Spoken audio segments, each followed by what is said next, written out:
Hello guys, ഇന്നൊരു long day ആയിരുന്നു.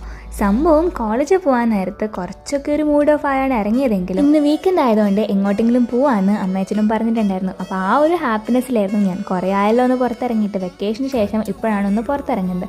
അങ്ങനെ കോളേജിലൊരു സെഷൻ ഉണ്ടായിരുന്നു സൈബർ സെക്യൂരിറ്റിനെ പറ്റി. ആ സെഷനൊക്കെ കഴിഞ്ഞ് കുറച്ച് നേരം ലഞ്ച് ബ്രേക്കൊക്കെ കഴിഞ്ഞ് ഞങ്ങൾ നേരെ പോകാനായിട്ട്, ഞാൻ വേഗം അധികം വീഡിയോസൊന്നും എടുത്തിട്ടില്ലായിരുന്നു. അങ്ങനെ ഞാൻ അവിടുന്ന് കോളേജിൽ നിന്ന് ഇറങ്ങിയതിന് ശേഷം ഞങ്ങൾ നേരെ പോയത് ട്രേഡ് സെൻ്ററിലായിരുന്നു. അവിടെ എന്തോ എക്സിബിഷൻ നടക്കുന്നുണ്ടെന്ന് പറഞ്ഞിട്ടാണ് പോയത്, പക്ഷേ അവിടെ ഒന്നുമില്ലായിരുന്നു. അപ്പോൾ ഞങ്ങൾ അവിടെ നേരെ ഞങ്ങളുടെ സ്ഥിരം സ്പോട്ടായിട്ടുള്ള ലുലു പോയി.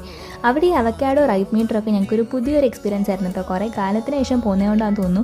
പിന്നെ അത് കഴിഞ്ഞ് നേരെ ജെയ്ത്തൂണിലോട്ട് പോയി. ജെയ്ത്തൂൺ പിന്നെ ഫേവറേറ്റ് സ്പോട്ടാണ്. അവിടുന്ന് പാസ്തയും പൊറാട്ടയൊക്കെ വാങ്ങിച്ച് നല്ല സൂപ്പറായിട്ടൊരു ഡിന്നർ കഴിച്ചു. ഈ ജെയ്ത്തൂണിൻ്റെ തൊട്ടടുത്താണ് ഗോകുലമാൾ വരുന്നത്. അപ്പോൾ ജെയ്ത്തൂണിൽ പാർക്ക് ചെയ്തിട്ട് ഞങ്ങൾ നേരെ ഗോകുലമാളിലോട്ടൊന്ന് നടന്നു പോകാമെന്ന് വിചാരിച്ചു. ഗോകുലമാളിൽ എന്തിനാണ് പോയെന്ന് ചോദിച്ചു കഴിഞ്ഞാൽ, എപ്പോഴും ഹൈലൈറ്റ് മാളിലെ മിസ്റ്റർ DIY ഇവിടെ ഓപ്പണായി. അപ്പോൾ പിന്നെ നമ്മളൊന്ന് അറ്റൻഡൻസിൽ രജിസ്റ്റർ ചെയ്യാത്ത നമുക്ക് പറ്റൂലല്ലോ. അപ്പോൾ അവിടെ ഒന്ന് പോയി കണ്ടു, നേരെ തിരിച്ചു വന്നു. So see you in the next video. By.